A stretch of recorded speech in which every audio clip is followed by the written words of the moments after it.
Download aplikasi Bekal Islam dan kunjungi web bekalislam.com. Bismillahirrahmanirrahim. Assalamualaikum warahmatullahi wabarakatuh.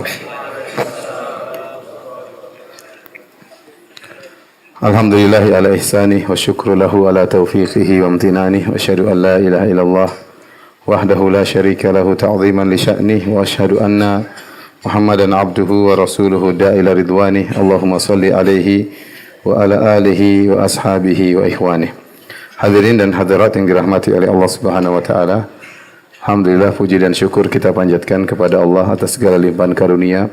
Allah berikan kepada kita salawat dan salam semoga tercurahkan selalu kepada junjungan kita Nabi Muhammad sallallahu alaihi wasallam, kepada keluarganya serta seluruh sahabat beliau tanpa terkecuali. Kita melanjutkan bahasan kita tentang sirah Nabi sallallahu alaihi wasallam. Pada pertemuan lalu kita telah menyebutkan tentang bagaimana turunnya wahyu kepada Nabi sallallahu alaihi wasallam, yang hal ini benar-benar menjadikan Nabi sallallahu alaihi wasallam kaget, ya. Tidak diduga ternyata ada wahyu yang turun kepada Nabi sallallahu alaihi wasallam. Dan setelah turun wahyu, maka banyak rahasia-rahasia atau teka-teki yang selama ini di benak Nabi sallallahu alaihi wasallam akhirnya terbongkar, terungkap. Nabi pernah dibelah dadanya oleh malaikat Jibril. Nabi sallallahu alaihi wasallam pernah berjalan di kota Mekah, ada batu yang beri salam kepadanya, ya. Nabi sallallahu alaihi wasallam bermimpi dengan mimpi yang sebelumnya, ya, yang sebelum turun wahyu. Yang ini semua menjadikan Nabi sangat rindu untuk mengetahui hakikat dari ini semua. Dan ternyata akhirnya turun wahyu kepada Nabi sallallahu alaihi wasallam. Dan waktu turun wahyu kepada Nabi sallallahu alaihi wasallam, Iqra bismi rabbikal ladzi khalaq, 5 ayat dari surat Al-Alaq, Nabi bercampur antara ketakutan dengan kebahagiaan. Di antaranya yang menunjukkan akan hal ini, setelah itu wahyu terputus, wahyu tidak turun lagi. Ada yang mengatakan 3 hari, ada yang mengatakan 40 hari. Maka Nabi SAW merasakan kesedihan. Kenapa? Beliau merasakan kebahagiaan tatkala mendengar wahyu-wahyu tersebut. Maka beliau rindu ingin kembali mendengar wahyu-wahyu tersebut. Namun ternyata wahyu tidak turun. Baik, kita lanjutkan. Jadi meskipun Rasulullah SAW ketakutan tatkala turun wahyu, tapi beliau rindu ingin mendengar wahyu tersebut. Akhirnya wahyu terputus 3 hari, ada yang mengatakan lebih daripada itu, ada yang mengatakan sampai 40 hari. Rasulullah SAW rindu kembali ingin bertemu dengan malaikat Jibril. Di sini ada riwayat yang lemah yang disebutkan dalam Sahih Al-Bukhari dari riwayat Az-Zuhri, ya, bahwasanya Nabi sallallahu alaihi wasallam saking rindunya dan tidak ketemu dengan malaikat Jibril, maka Rasulullah SAW sedih dan akhirnya pergi ke puncak gunung dan ingin melemparkan badannya dari puncak gunung, ingin bunuh diri, bahasa kasarnya demikian. Dan riwayat ini terdapat dalam Sahih Al-Bukhari. Akhirnya orientalis sering mengangkat riwayat ini. Bagaimana Nabi kalian ingin bunuh diri? Masa seorang Nabi ingin bunuh diri? Jadi, dari sisi orang-orang Syiah, mereka mengatakan masa dalam Sahih Bukhari ada riwayat seperti ini. Sahih Bukhari enggak beres, masa ada Nabi ingin bunuh diri. Namun ini dibantah oleh para ulama. Yang pertama, riwayat tersebut riwayat yang lemah. Meskipun dalam Sahih Bukhari, tapi bukan dalam usulnya, bukan dalam pokoknya. Disebutkan hadis yang sahih, kemudian Imam Bukhari menyebutkan riwayat-riwayat, ya, dan Rasulullah dan Imam Bukhari terkadang menyebut hadis-hadis muallaq dan tidak semuanya sahih. Yang dijamin sahih oleh Imam Al-Bukhari adalah hadis pokoknya, hadis intinya, paham? Hadis intinya itu sahih semuanya dalam Sahih Bukhari. Setelah itu ada tambahan-tambahan, terkadang sahih, terkadang tidak sahih. Di antaranya riwayat Az-Zuhri, ya, dari Az-Zuhri meriwayatkan, dan Az-Zuhri adalah seorang tabi'in. Kemudian dia berkata, wa fatara al-wahyu fatratan hatta hazina Nabi sallallahu alaihi wasallam fima balaghana huznan. Wahyu terputus sampai riwayat datang kepada kami bahwasanya Rasulullah SAW dalam kondisi sedih, yang sangat sedih, sampai Rasulullah SAW pergi ke puncak gunung dan ingin melemparkan dirinya. Riwayat ini lemah karena Zuhri adalah tabi'in tidak bertemu dengan Nabi SAW. Tabi'in bertemu dengan siapa? Sahabat baru bertemu dengan Nabi SAW. Oleh karena riwayat ini secara sanad terputus. Karena riwayat tabi'in dari Nabi SAW namanya riwayat mursal. Dan hadis mursal dalam ilmu mustalah hadis dinilai adalah hadis yang dhaif, ya. Sahih Bukhari kok ada hadis yang dhaif? Anda enggak pernah belajar Sahih Bukhari. Sahih Bukhari yang sahih semua adalah yang hadis yang inti. Adapun muqaddimah atau setelahnya terkadang Imam Al-Bukhari menyebutkan hadis riwayat-riwayat yang terkadang sahih, terkadang yang dhaif, ya, terkadang dhaif. Kemudian kalaupun hadis ini sahih, maka ini tidak menunjukkan bahwasanya Nabi tercela karena Nabi baru saja menjadi Nabi dan Nabi tatkala mau bunuh diri tegur. Disebutkan dalam riwayat yang lemah tersebut, waktu Nabi SAW akan melemparkan dirinya, tiba-tiba muncul malaikat Jibril. Malaikat Jibril berkata, "Ya Muhammad, innaka Rasulullah haqqan." Wahai Muhammad, sungguhnya kau adalah utusan Allah yang sesungguhnya. Fayaskunu lidzalika ja'shuhu. Maka Nabi pun tenang setelah itu. Ini menunjukkan Nabi manusia terkadang salah, namun karena dia maksum, kesalahannya langsung ditegur oleh Allah Subhanahu wa taala. Sebagaimana Nabi pernah salah pada kondisi-kondisi yang lain, seperti Nabi SAW pernah mengharamkan madu demi menyenangkan istrinya, maka Allah tegur, "Ya ayuhan nabi, lima tuharrimu ma ahallallahu lak, tabtaghi mardata azwajik." Wahai Muhammad, wahai Rasulullah, kenapa engkau mengharamkan madu yang halal bagimu gara-gara ingin mencari keridhaan istrimu? Nabi berapa kali salah. Seperti Nabi waktu berpaling dari Ibnu Ummi Maktum, maka Allah tegur, "Abasa wa tawalla an ja'ahul a'ma." Dia bermuka masam dan dia berpaling tatkala datang seorang yang buta. Demikian juga kita katakan Nabi saking sedihnya ingin bunuh diri ditegur oleh Allah Subhanahu wa taala dengan memunculkan malaikat Jibril menegurnya, "Wahai Muhammad, kenapa kau bersedih? Sungguhnya engkau adalah seorang utusan Allah yang sungguhnya." Namun ala kulli hal hadisnya apa? Dhaif. Kalaupun sahih maka tidak jadi masalah, apalagi hadisnya dhaif. Tapi setelah wahyu terputus, ya, datang dalam riwayat yang sahih, ya, tidak menyebutkan Nabi ingin bunuh diri. Dalam riwayat yang sahih, dalam Sahih Al-Bukhari juga, dalam riwayat yang lain saya bacakan hadisnya. Baina ana amshi id sami'tu sautan minas sama'. Tatkala aku berjalan, tiba-tiba aku mendengar suara dari arah langit. Farafatu basari. Aku pun mengangkat pandanganku. Fa idzal malaku alladhi ja'ani bihira jalisun ala kursiyyin baina sama'i wal ard.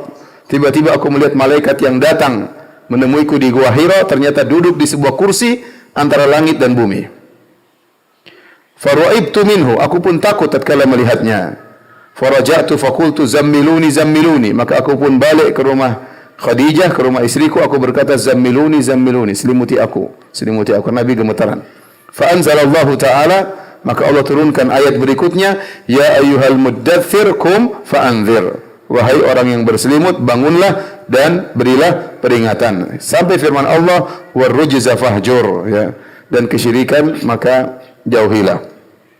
Fahamiyal wahyu wa tataba. Setelah itu wahyu turun tidak terputus-putus.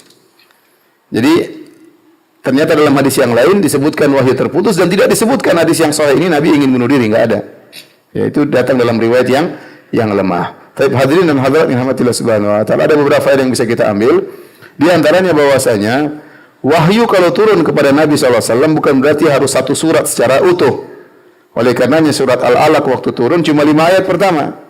Ya, Iqra bismi rabbikal ladzi khalaq, khalaqal insana min 'alaq, Iqra wa rabbukal akram alladzi 'allama bil qalam, 'allamal insana ma lam ya'lam. Setelah itu paragraf yang lain, kalla innal insana la yattqa, ketahuilah manusia itu berlebih-lebihan, berbuat zalim, ar-ra'ahu stagna, tatkala dia merasa dirinya sudah kaya. Yang ayat-ayat tersebut turun berkaitan dengan Abu Jahal, itu pada kondisi yang lain setelah Nabi berdakwah. Jadi tidak mesti ayat turun kemudian satu surat secara utuh, terkadang 5 ayat kemudian turun dari ayat dari surat yang lain, seperti dalam yang kisah yang kita sebutkan ini. Ayat yang pertama turun 5 ayat dari surat Al-Alaq, kemudian turun Al-Muddaththir, ya ayyuhal muddaththir qum fa'anzir wa rabbaka fakabbir wa thiyabaka fatahhir wa rujza fahjur. Selesai. Nanti surat yang lain lagi. Tetapi meskipun ayat-ayat turun tidak berdasarkan urutan surat, namun Nabi yang menentukan, Nabi yang mengatakan ayat ini jadikan di bawah surat ini, ayat ini jadikan di bawah surat ini. Atau waktu Nabi baca, Nabi urutkan. Jadi jangan antum bayangkan surat Al-Baqarah turun sesuai dengan sejarah, enggak ya? Enggak. Tapi terkadang wattaqu yawman turja'una fihi ila Allah, itu salah satu ayat yang terakhir turun, ternyata bagian dari surat Al-Baqarah. Tapi padahal dia termasuk ayat yang terakhir turun. Contohnya Surat Al-Maidah. Surat Al-Maidah surat keberapa? Surat keberapa? Surat kelima. Masa nggak tahu surat Al-Maidah surat kelima? Tetapi ayat yang ketiga, al-yauma akmaltu lakum dinakum, adalah termasuk ayat yang terakhir turun. Padahal dia adalah ayat yang ketiga dari surat kelima. Paham? Jadi jangan dibayangkan surat itu turun adalah sesuai dengan urutan sejarah. Tetapi bisa berbeda-beda dan Nabi yang mengatur ya sesuai dengan petunjuk dari Allah Subhanahu wa taala. Baik. Setelah turun firman Allah, ya. Ya ayyuhal muddatsir qum fa'anzir, wahai yang orang yang berselimut, bangun dan berilah peringatan. Setelah turun ayat tersebut, qum fa'anzir, bangun dan beri peringatan, kata para ulama, Nabi tidak pernah istirahat sampai dia meninggal dunia. Allah mengatakan bangunlah dan beri peringatan. Maka sejak saat itu Nabi serius berdakwah. Kalau kita baca nanti kita akan lewati bagaimana sejarah Nabi. Nabi tidak pernah berhenti dari satu peristiwa kepada peristiwa yang berikutnya. Dari satu ujian menuju ujian yang berikutnya sampai beliau meninggal dunia. Qum fa'anzir. Bangunlah dan berilah peringatan. Dan terputusnya wahyu juga ini dalil bahwasanya masalah wahyu bukan kehendak Nabi, tapi kehendak siapa? Allah Subhanahu wa taala. Al-Qur'an bukan karangan Nabi, tapi wahyu dari Allah Subhanahu wa taala. Nabi tidak berkehendak kalau ingin dapat wahyu tiba-tiba turun. Tidak, terserah Allah kapan Allah kasih wahyu, kapan Allah enggak kasih wahyu, kapan Allah suruh Nabi berijtihad, ya. Kapan Allah mengharuskan Nabi mengikuti perintahnya dengan menurunkan wahyu. Baik, kita masuk pada pembahasan berikutnya adalah tentang dakwah sembunyi-sembunyi sebelum dakwah terang-terangan, ya, atau disebut dengan dakwah as-sirriyah, dakwah secara sembunyi-sembunyi. Para hadirin dan hadirat yang dirahmati oleh Allah Subhanahu wa taala. Setelah turun ayat qum fa'anzir, bangunlah dan beri peringatan, maka Rasulullah SAW sadar bahwasanya beliau telah diutus oleh Allah untuk mengemban risalah, suatu beban dan tanggung jawab yang sangat berat. Rasulullah disuruh beri peringatan, ya, dan pertama kali kata Allah beri peringatan sebelum kabar gembira. Beri peringatan. Kalau kasih kabar gembira sih nggak ada masalah, ya, ada surga, ada ini. Tapi kalau beri peringatan yang masalah, ini haram, ini haram, ini haram, repot. Dan kondisi masyarakat itu sangat berat. Kondisi lagi sangat rusak-rusaknya, ya. Sebagaimana dalam hadis dalam Sahih Muslim, Inna Allaha nadhara ila ahli al-ard famaqatahum ajam wa ma'arabahum illa baqaya min ahli kitab. Sungguhnya Allah melihat kepada penghuni bumi dan Allah murka kepada mereka semuanya, baik yang Arab maupun selain Arab, kecuali orang-orang tersisa dari ahlul kitab yang masih bertauhid. Intinya waktu itu kondisi Mekah, ya, dari sisi kesyirikan tersebar di mana-mana. Di sekitar Ka'bah aja 360 berhala, ya. Berhala dengan berbagai macam modelnya, ya. Ya, mungkin yang pingin punya anak ada berhala ini, ya. Pingin rezeki lancar berhala ini, pingin istri cantik berhala ini, ya. Masing-masing berhala punya spesialis, ya. Kemudian banyak di antara mereka yang minum khamar, kebiasaan mereka adalah judi, kebiasaan mereka adalah berzina, kebiasaan mereka adalah makan riba, sering terjadi pertikaian, akhirnya bunuh-bunuhan di antara kabilah, ya. Merebak kemaksiatan di mana-mana. Ternyata Nabi disuruh untuk merubah kondisi itu semua dengan firman Allah, "Qum fa'anzir", bangunlah dan berilah peringatan. Maka Rasulullah SAW menjalankan tugas tersebut dengan baik. Maka mulailah Nabi berdakwah selama kurang lebih 3 tahun dengan dakwah sirriyah, dakwah sembunyi-sembunyi.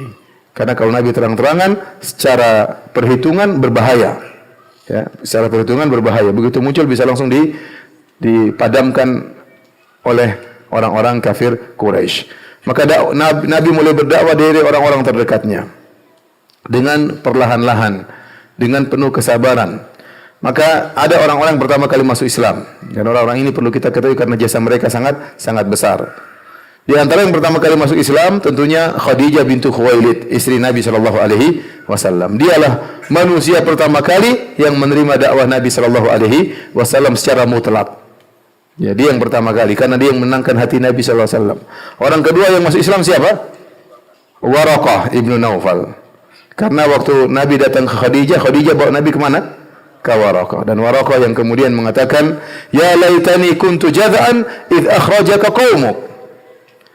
Ya laitani kuntu hayyan." Ya. La ansurannaka nasran mu'azzaran. Kata Waraqah kepada Nabi, "Wahai Muhammad, seandainya aku masih muda tatkala kau diusir oleh kaummu, aku akan menolong engkau dengan pertolongan yang kuat." Ya, berarti dia beriman kepada Nabi SAW. Tetapi tidak lama kemudian dia meninggal dunia. Nabi belum sempat berdakwah, dia sudah meninggal dunia. Akan tapi Nabi SAW mengabarkan kepada para sahabat bahwasanya Waraqah masuk surga. Kata Nabi SAW, la tasubbu Waraqah bin Naufal, fa inni ra'aitu lahu jannatan aw jannatain. Janganlah kalian mencela Waraqah ibnu Naufal. Sungguhnya aku melihat dia mendapat satu surga atau dua surga. Oleh karenanya kita yakin bahwasanya Waraqah masuk Islam dan dia dijamin surga oleh Nabi sallallahu alaihi wasallam. Kemudian orang yang pertama kali masuk Islam juga di antaranya Abu Bakar As-Siddiq. Abu Bakar As-Siddiq radhiyallahu taala anhu. Ya. Waraqah tidak sempat mendapati fase dakwah Nabi sallallahu alaihi wasallam. Dia meninggal sebelum Nabi mulai berdakwah, ya. Mungkin dia meninggal tatkala masa terputusnya wahyu. 40 hari tersebut beliau meninggal dunia. Adapun tatkala turun firman Allah, "Qum fa'anzir", maka Waraqah sudah tidak ada. Yang pertama masuk Islam dari lelaki dewasa adalah Abu Bakar As-Siddiq radhiyallahu taala anhu. Dan Abu Bakar As-Siddiq radhiyallahu anhu memiliki keistimewaan. Di antaranya beliau tatkala ditawarkan Islam tidak ragu-ragu, sama sekali tidak ragu-ragu. Kata Nabi sallallahu alaihi wasallam, "Ma aratul Islam ala ahadin illa kanat lahu kabwa illa Abu Bakrin, fa innahu lam yatala'tham fi qawlihi." Tidaklah aku menawarkan Islam kepada seorang pun kecuali ada keraguan, kecuali Abu Bakar. Sungguhnya dia tidak ragu-ragu untuk menyatakan Islamnya. Jadi semua orang ditawarkan Islam oleh Nabi mungkin masih mikir. Mungkin masih mikir sebentar atau sehari atau 2 hari. Abu Bakar tidak, begitu tawarkan Islam langsung masuk Islam. Kenapa demikian? Karena Abu Bakar sahabat Nabi sallallahu alaihi wasallam. Dia kenal betul siapa Muhammad, bagaimana kejujurannya, bagaimana akhlaknya sejak kecil, ya. Bagaimana hebatnya Nabi sallallahu alaihi wasallam. Begitu Nabi mengatakan saya adalah utusan Allah, Abu Bakar langsung membenarkan. Oleh karenanya Rasulullah SAW pernah memuji iman Abu Bakar dalam satu hadis. Rasulullah SAW bersabda, "Wa bainama rajulun yasuqu baqaratan qad hammala 'alaiha, faltafat ilaihi fakallamatu faqalat inni lam ukhlaq li hadha, walakinni khuliqtu lil harf." Nabi pernah berkata, ada suatu hari ada seorang yang sedang membawa sapinya. Kemudian dia ngangkutkan barang di atas sapinya. Kemudian sapi tersebut nengok kepada tuannya. Ini tuan bahlul, masa saya disuruh ngangkat barang, ya? Maka sapi ini berkata, "Inni lam ukhlaq li hadha." Aku tidak diciptakan untuk ngangkut barang, wahai tuanku. Walakinni khuliqtu lil harf. Tapi aku diciptakan oleh Allah untuk membajak. Maka orang-orang berkata, "Subhanallah, abaqaratun tatakallam?" Ya Rasulullah, Maha suci Allah, apakah ada sapi berbicara? Maka Nabi SAW berkata, "Fa inni uminu bidzalik wa Abu Bakr wa Umar bin Khattab." Sungguhnya aku beriman pernah terjadi kejadian seperti itu, dan Abu Bakar juga beriman dan Umar juga beriman. Dalam riwayat wa ma humma thamma, padahal waktu itu Abu Bakar dan Umar tidak hadir waktu Nabi menceritakan kisah tersebut. Isyarat bahwasanya Nabi berkata, waktu Nabi cerita sapi berbicara, para sahabat masih berkata, apakah sapi bisa berbicara? Kata Nabi, kalau ada Abu Bakar, dia pasti mengatakan iya, tidak ragu-ragu untuk mendengar berita dari Nabi SAW itu tentang sapi bisa berbicara. Makanya tatkala Isra Mi'raj, waktu Nabi mengatakan beliau naik ke Sidratul Muntaha, pergi dari Mekah menuju Masjidil Aqsa, kemudian naik ke langit, pulang lagi, kurang dari 1 malam, maka banyak orang yang tidak percaya. Bahkan sebagian orang murtad tatkala itu. Ya. Sampai waktu Nabi SAW pulang ketemu dengan orang kafir Quraisy, dia bertanya, "Dari mana kau Muhammad?" "Saya dari Masjidil Aqsa, naik ke langit, balik lagi." "Benar?" "Iya, benar. Saya kumpulin orang, jangan lupa perkataanmu, ya." Maksudnya dia ngumpulin orang untuk ngejek Nabi SAW. Ya, akhirnya mereka datang ke Abu Bakar. Kata mereka, "Abu Bakar, temanmu ini gimana? Enggak beres. Sekarang kemarin masih beres, sekarang sudah enggak beres. Bilang kurang dari semalam dia pergi dari Masjidil Haram ke Masjidil Aqsa, naik ke langit, balik lagi kurang dari 1 malam. Bayangkan di zaman tersebut sepeda saja belum diciptakan, ya. Kemudian zaman sekarang saja menakjubkan, apalagi zaman dahulu. Kata Abu Bakar, sungguhnya kalau dia kabarkan lebih daripada itu, aku akan benarkan. Dia telah mengabarkan yang lebih hebat daripada itu, bahwasanya Tuhan kasih dia wahyu. Itu lebih aneh daripada ini. Dan itu saya benarkan. Maka Abu Bakar disebut dengan apa? As-Siddiq. Ini di antara keistimewaan Abu Bakar radhiyallahu taala anhu. Oleh karena Nabi SAW pernah naik di atas gunung Uhud. Kemudian Nabi Abu Bakar, Utsman dan Umar. Tiba-tiba gunung Uhud bergetar. Kata Nabi SAW, "Uskut ya Uhud, fa inna ma'alaika nabiyyun wa siddiqun wa syahidan." Tenang kau wahai gunung Uhud, sungguhnya yang ada di atasmu adalah seorang nabi, seorang siddiq yaitu Abu Bakar, wa syahidan dan dua orang yang mati syahid yaitu Umar dan Utsman. Dan Abu Bakar tatkala masuk Islam, dia mengorbankan hartanya seluruhnya untuk Nabi SAW. Benar-benar dia infakkan hartanya. Makanya Nabi pernah berkata di hadapan Abu Bakar, memuji Abu Bakar, "Ma nafa'ani malun qat, ma nafa'ani malu Abi Bakrin." Tidak ada harta bermanfaat bagiku seperti hartanya Abu Bakar. Fabaka Abu Bakrin, waktu Nabi memuji Abu Bakar langsung menangis. Kata Abu Bakar, "Ma ana wali mali, ma ana wa mali illa laka ya Rasulullah." Tidaklah diriku dan hartaku kecuali milikmu wahai Rasulullah. Karena benar Abu Bakar dia berinfak di saat-saat yang genting di awal dakwah. Berbeda setelah itu orang akan banyak berinfak, tetapi infaknya Abu Bakar berkaitan dengan berlanjutnya dakwah atau berhentinya dakwah. Nabi sangat membutuhkan harta di awal-awal dakwah beliau untuk mengembangkan dakwah beliau. Dan di antara orang yang langsung jor-joran membantu Nabi SAW adalah siapa? Abu Bakar radhiyallahu taala anhu. Kemudian Abu Bakar radhiyallahu anhu menjalankan dakwah juga, seakan-akan dia juga memikul beban risalah. Maka dia berdakwah sebagaimana Nabi SAW berdakwah. Dan Abu Bakar adalah orang yang sangat lembut, orang yang cerdas, pedagang yang kaya raya, dia pandai bergaul, ya,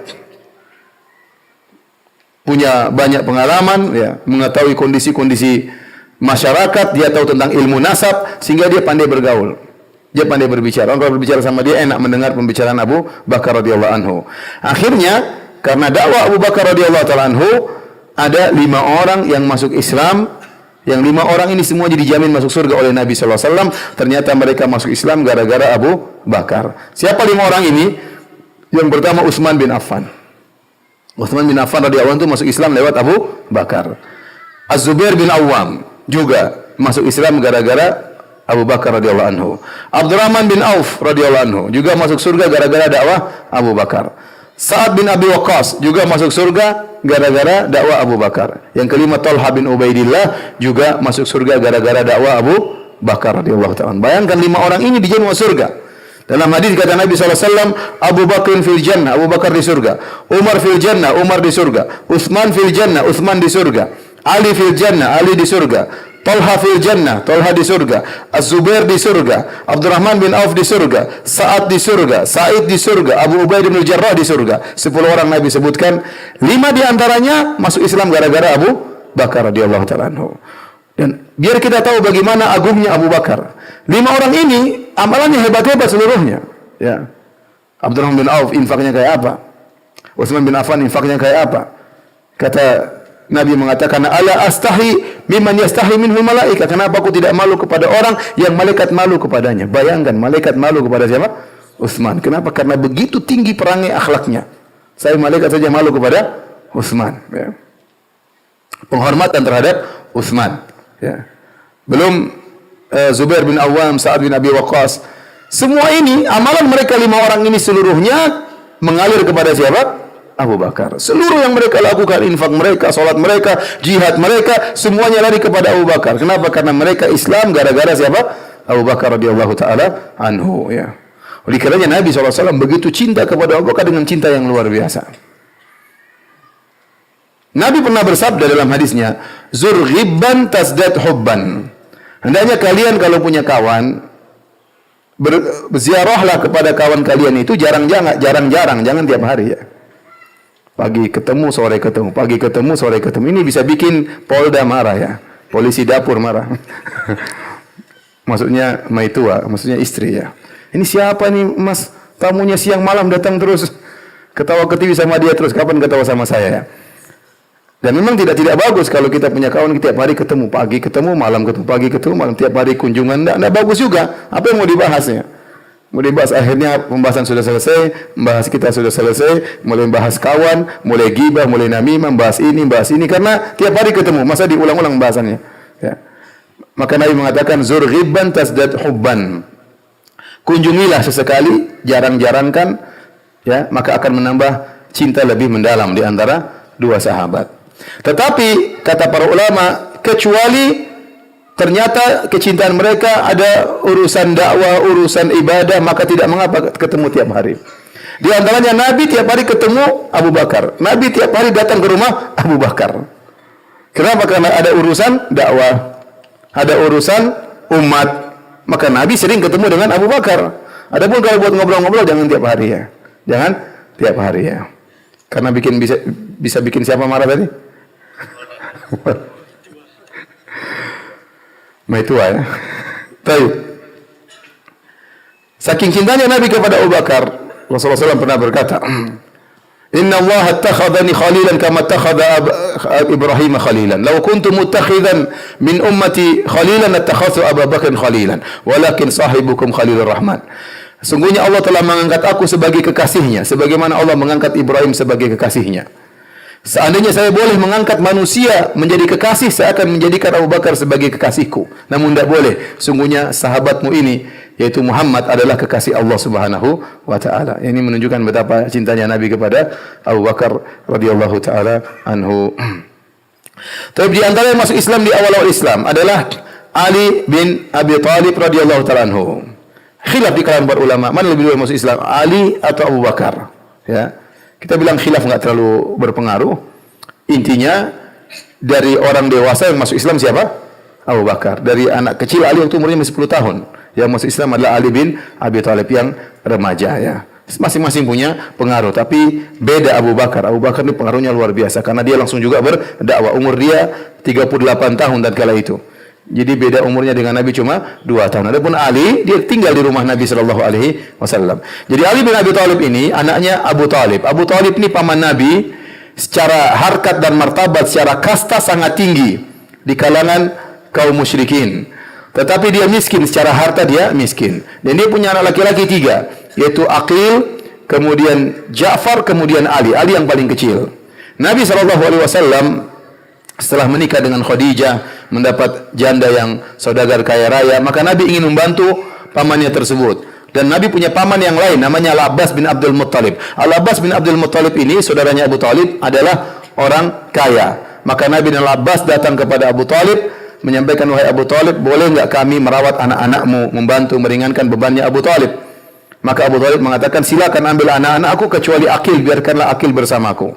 Akhirnya Al-Abbas mengambil Ja'far bin Abi Thalib dipelihara oleh Al-Abbas, dan Ali dipelihara oleh siapa? Nabi sallallahu alaihi wasallam. Dan Ali sangat disayang oleh Nabi seperti putranya sendiri, tinggal di rumahnya padahal sepupunya Nabi sallallahu alaihi wasallam, dan akhirnya Nabi menikahkan dengan putrinya Fatimah radhiyallahu taala anha. Kemudian di antara yang pertama kali masuk Islam dari golongan budak adalah Zaid bin Harithah. Zaid bin Harithah bin Syarahbil Al-Ka'bi. Zaid bin Harithah ini adalah anak dari lelaki merdeka yang bernama Harithah bin Syurahbil Al-Ka'bi. Suatu hari dia berjalan dengan ibunya, tiba-tiba datang sebagian kabilah kemudian menculik Zaid. Diculik dari ibunya, akhirnya dijadikan budak. Asalnya dia lelaki merdeka, dijadikan budak, ditangkap kemudian dijadikan budak. Kemudian diperjualbelikan sampai akhirnya Zaid bin Harithah dijual di sebuah pasar namanya Suq Ukaz, pasar Ukaz di daerah Makkah sana. Kemudian akhirnya ada seorang sahabat yang dahulunya masih musyrik bernama Hakim bin Hizam. Hakim bin Hizam ini ponakannya Khadijah radhiyallahu anha. Maka dia beli Zaid bin Harithah, budak ini dibeli oleh Hakim bin Hizam. Kemudian dihadiahkan kepada bibinya siapa? Khadijah bintu Khuwailid, istri Nabi sallallahu alaihi wasallam. Dan waktu Nabi menjadi Nabi anak laki-laki sudah meninggal. Nabi punya anak 6. Qasim, Abdullah, kemudian Zainab, Ruqayyah, Ummu Kulthum, Fatimah, 6 orang. Waktu Nabi diangkat menjadi Nabi, anak laki-lakinya sudah meninggal semuanya. Tinggal 4 anak perempuannya. Zainab, Ruqayyah, Ummu Kulthum dan siapa? Fatimah, 4 orang anak perempuan. Maka dengan hadirnya Zaid bin Harithah, Nabi sangat sayang kepada Zaid karena dia enggak punya anak laki-laki. Karena Zaid dihadiahkan oleh Khadijah kepada Nabi SAW. Jadilah Zaid adalah budaknya Nabi SAW. Berjalan dengan waktu, saking cintanya Nabi kepada Zaid, sampai-sampai orang-orang memanggil Zaid, Zaid bin Muhammad. Zaid bin Muhammad. Dahulu mereka mengadakan atau membuat program anak angkat, dan anak tersebut kalau diangkat dinisbahkan kepada bapak angkat. Maka orang-orang memanggil Zaid bin Muhammad, bukan Zaid bin Harithah. Sampai akhirnya Allah turunkan firman-Nya menegur kaum muslimin, ud'uuhum li abaihim huwa aqsatu indallah, dalam surat Al-Ahzab. Kata Allah, panggillah anak-anak tersebut sesuai dengan nama bapak mereka, itu lebih adil. Akhirnya Nabi memanggil Zaid dengan Zaid bin Harithah. Asalnya para sahabat manggil Zaid dengan Zaid bin Muhammad. Ya. Ibnu Umar berkata, "Ma kunna nad'uhu illa Zaid bin Muhammad hatta nazal al-Qur'an." Kami para sahabat selalu memanggil Zaid dengan Zaid bin Muhammad sampai turun Al-Qur'an menegur kami. Berjalan dengan waktu, akhirnya bapaknya yaitu Harithah bin Syurahbil tahu, anaknya ternyata tinggal sama Nabi sallallahu alaihi wasallam. Maka bapaknya sama pamannya datang menemui Zaid, minta agar Zaid kembali kepada mereka karena ini anaknya. Maka Zaid memilih tetap bersama. Kemudian mereka datang kepada Nabi sallallahu alaihi wasallam. Kata mereka, "Wahai Muhammad, kami akan mengambil anak kami. Kau minta berapa, kami akan bayar." Kata Rasulullah SAW, tidak usah bayar. Panggil aja anak kalian, tanya mau tinggal. Kalau mau sama kalian silakan ambil aja. Waktu mereka bertanya kepada Zaid, "Zaid, kembalilah kepada kami." Kata Zaid, "Mending saya tinggal sama Muhammad." Bapaknya bilang, "Tinggal bersama kami, jadi merdeka daripada tinggal menjadi budak sama Muhammad." Kata Zaid, "Mending jadi budaknya siapa? Muhammad." Akhirnya dia tinggal sama Muhammad. Makanya Zaid dikenal dengan Hibbu Rasulillah, orang sangat dicintai oleh Nabi sallallahu alaihi wasallam. Dan anaknya Usama Hubbi Rasulillah. Ya, demikian juga Usama sangat dicintai juga oleh Nabi karena dia anaknya siapa? Zaid. Zaid bin Harithah.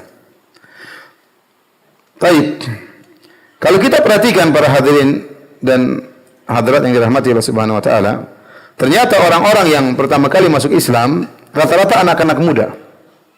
Rata-rata anak muda. Contohnya Abu Bakar As-Siddiq umurnya 38 tahun. Masih muda atau sudah tua? Masih muda. Saya 39, berarti masih muda. Yang 45. Baik, kemudian yang masuk Islam juga pertama kali Utsman bin Affan, umurnya 34 tahun. Masih muda juga. Ali bin Abi Thalib berapa tahun tadi? 10 tahun. Zaid bin Harithah umurnya 20 tahun. Zubair bin Awam masih 15 tahun. Abdurrahman bin Auf 30 tahun. Sa'ad bin Abi Waqqas waktu masuk Islam umurnya 14 tahun. Talha bin Ubaidillah waktu masuk Islam umurnya 15 tahun. Jadi mereka masih muda-muda. Yang paling tua Abu Bakar 38. Utsman 34. Abdurrahman bin Auf 30. Sisanya 15, 14, 20. Masih muda-muda. Dan para ulama menjelaskan, di antaranya Ibnu Katsir rahimahullahu taala, bahwasanya dakwah itu lebih mudah diterima oleh anak-anak muda daripada orang-orang tua. Padahal yang orang-orang tua mau cepat meninggal padahal. Tapi biasanya yang lebih mudah menerima dakwah adalah anak-anak muda. Dan ini dijadikan Ibnu Katsir rahimahullah berdalil dengan firman Allah tentang kisah Ashabul Kahfi. Kata Allah Subhanahu wa taala, "Innahum fityatun amanu bi rabbihim wa zidnahum huda." Sungguhnya Ashabul Kahfi yang 7 orang itu, mereka itu rata-rata pemuda, fityah, masih muda-muda. Mereka beriman kepada Rabb mereka, ya, dan Allah tambahkan petunjuk bagi mereka. Kenapa anak muda lebih mudah menerima dakwah? Kenapa? Karena orang tua merasa pintar biasanya. Ini dai masih ingusan mau dakwai saya, mau ngajarin saya, ya. Mereka biasanya merasa lebih pintar, ya, daripada ustadznya, ya. Apalagi ustadznya masih muda. Dan Nabi waktu itu dakwah umurnya masih 40, sementara yang dia dakwahi banyak pembesar-pembesar Quraisy tidak mau beriman karena mereka merasa anak muda kok dakwahi saya. Kemudian di antara sebab yang menjadikan orang tua susah menerima dakwah karena mereka sudah terlanjur terikat dengan tradisi yang mereka jalani berpuluh-puluh tahun. Untuk melepaskan tradisi tersebut sangat sulit, ya. Udah begini sudah mau mati dirubah lagi tradisinya. Susah, ya.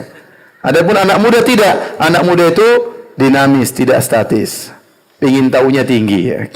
Pengin coba-cobanya apa? Tinggi. Sekarang Nabi SAW berdakwah. Ini ada ajaran baru. Mereka pengin apa? Pengin coba. Sebenarnya ajaran Nabi bukan ajaran baru, ajaran lama. Itu ajaran Nabi Ibrahim alaihissalam. Namun nampaknya pada saat itu adalah ajaran yang baru. Anak muda pengin tahu. Dan mereka tidak ada beda dengan orang tua punya pengikut banyak. Dia banyak pertimbangan, kalau saya masuk Islam nanti apa kata kaum saya. Anak muda enggak ada urusan. Masuk Islam dia bukan pemimpin kabilah, dia bukan pemimpin suku. Masuk Islam saja. Sehingga mereka lebih mudah untuk masuk Islam daripada orang tua. Anak muda juga lebih semangat dan lebih antusias. Oleh karenanya, coba kita lihat yang hadir rata-rata anak muda. Iya. Anak muda itu sampai berapa sih umur ini? Kapan dikatakan orang sudah tua? 60. 50. Ya, jadi intinya kebanyakan anak muda yang lebih menerima dakwah. Tapi bukan berarti kita melalaikan dakwah terhadap orang-orang tua. Saya pernah menemani seorang ustadz di Jogja. Dek, kata dia, temani saya dakwah, Dek. Tapi yang hadir orang tua. Ya enggak apa-apa, Ustaz. Udah tua-tua 70, 65. Semoga sebelum meninggal bertauhid katanya. Yang hadir ya, dengar sambil ngantuk-ngantuk. Tapi mereka hadir ya. Masya Allah, ini Ustaz mengkhususkan dakwah untuk orang-orang tua ya. Baik, hadirin dan hadirat yang dirahmati Allah Subhanahu wa taala, di antara faedah berdakwah secara diam-diam ya. Bahwasanya ini pelajaran bagi kita kalau kaum muslimin dalam kondisi lemah, dalam kondisi sulit, kalau berdakwah terang-terangan akan menimbulkan kemudaratan, maka boleh bagi mereka untuk berdakwah secara sembunyi-sembunyi. Dan ini pernah terjadi di sebagian negeri. Contoh misalnya di Rusia dulu beberapa puluhan tahun yang silam ya, betapa sulitnya kaum muslimin tinggal di Rusia. Kalau ketahuan baca Quran ditangkap ya. Bahkan bisa jadi dibunuh. Ya, bagaimana kalau ketahuan ada orang baca Quran sampai dibunuh, sampai ditangkap. Sehingga mereka kalau baca Quran harus sembunyi-sembunyi. Apalagi kalau punya halaqah tahfidz Quran harus sembunyi-sembunyi. Itu pernah mereka alami di Rusia ya. Dan ini pernah terjadi sebagaimana kita ceritakan Ibnu Mas'ud tatkala baca Quran di Masjidil Haram dipukulin oleh orang-orang Quraisy. Kalau kita di Indonesia alhamdulillah ya, enggak ada masalah, kita dakwah terang-terangan, enggak ada yang larang alhamdulillah ya. Baca Quran juga di mana-mana enggak ada yang larang ya. Cuma kita saja yang terkadang malu baca Quran. Maka saya ingatkan kepada para hadirin, hidupkan syiar, jangan malu-malu baca Quran di mana-mana. Mumpung kita masih muda untuk baca Quran di mana-mana. Mumpung kita masih muda untuk berdakwah di mana-mana. Ada saatnya kalau Allah kasih ujian, semoga tidak terjadi, kita sulit untuk berdakwah, ya dicurigai oleh misalnya masyarakat atau dilarang oleh pemerintah, mudah-mudahan tidak terjadi. Tapi itu terjadi di negara-negara yang lain. Ya. Saya punya kawan dulu di Libya cerita, kata dia, Firanda, kita ini di Libya dulu zamannya Gaddafi. Kalau ada orang sholat 5 waktu di masjid, ditangkepin. Ada intel di masjid. Kenapa ditangkapin? Katanya orang terlalu alim, masa 5 waktu di masjid. Jadi saya kalau sholat kata dia, sholat duhur di masjid ini, sholat asar masjid ini, sholat maghrib masjid yang lain. Terkadang dia baik, terkadang dia nggak baik. Terkadang tiba-tiba ada peraturan, semua yang jenggotan ditangkap. Datang polisi yang jenggotan semuanya ditangkap. Terkadang tiba-tiba ada peraturan, semua yang cingkrangan ditangkap. Semua yang cingkrang ditangkap. Teman saya cerita satu hari dia pergi sholat subuh. Tahu-tahu ada patroli, wah bahaya. Ini ada orang alim sekali subuh sholat di masjid. Maka waktu patroli datang, dia jalan di trotoar, di sebelahnya itu ada tumbuhan-tumbuhan berduri. Terpaksa dia loncat dirinya dalam situ dan badannya penuh semua dengan apa? Duri. Jadi ada zaman-zaman seperti kita, alhamdulillah. Sebagian kawan-kawan di Madinah sekarang, mahasiswa tidak bisa pulang. Kalau pulang langsung ditangkap. Sampai datang kepada si teman, bisa nggak saya tinggal di Indonesia? Dia nggak bisa pulang. Di sebagian negara. Kalau dia pulang langsung ditangkap. Bahkan ibu dan bapaknya sudah mulai diteror oleh pemerintah di sana. Mana anakmu kok nggak pulang-pulang? Sekarang dia sudah S2, ditangkap kalau pulang. Gimana coba? Teman saya dulu di Suriah nggak bisa pulang. Sampai sekarang nggak pulang-pulang. Ya, nggak bisa pulang. Karena pulang langsung ditangkap. Ya. Sebagian kawan-kawan saya punya gelar doktor nggak bisa apa-apa. Dia nggak bisa berdakwah. Oleh karenanya kita sekarang alhamdulillah di negeri yang aman, kita bisa berdakwah, tidak perlu sembunyi-sembunyi. Justru sekarang kalau ada orang berdakwah sembunyi-sembunyi, kita curigai. Kenapa dia sembunyi-sembunyi? Ya. Ya. Kalau sembunyi-sembunyi pakai YouTube, kenapa apa kan? Sembunyi-sembunyi ada apa? Kenapa? Ada sembunyi-sembunyi, ada baiat, tidak. Ini bahaya kalau berarti dia menyembunyikan sesuatu yang kesesatan. Ya. Karena kita tidak ada yang larang, alhamdulillah. Ya. Jadi, tetapi kalau kondisi memang tidak memungkinkan, maka seorang boleh berdakwah secara sembunyi-sembunyi. Kemudian ini juga kita bisa ambil dalil dari ini bahwasanya Islam sejak awal dakwahnya adalah dakwah yang universal, ya. Bahwasanya yang masuk Islam di antara yang masuk Islam tadi kita sebutkan sebagian, namun banyak sekali orang-orang yang masuk Islam di awal Islam, di antaranya adalah Bilal bin Rabah yang dia tentunya bukan orang Arab tapi orang Habasyi, ya, tetapi dia juga masuk Islam. Jadi Islam tidak terbatas pada orang-orang Arab saja, tetapi memang Islam diutus rahmatan lil alamin kepada seluruh manusia di alam semesta ini. Demikian ya para hadirin, ya, kajian kita nanti insyaallah ba'da isya kita tanya jawab, ya. Demikian wabillahi taufik. Assalamualaikum warahmatullahi wabarakatuh.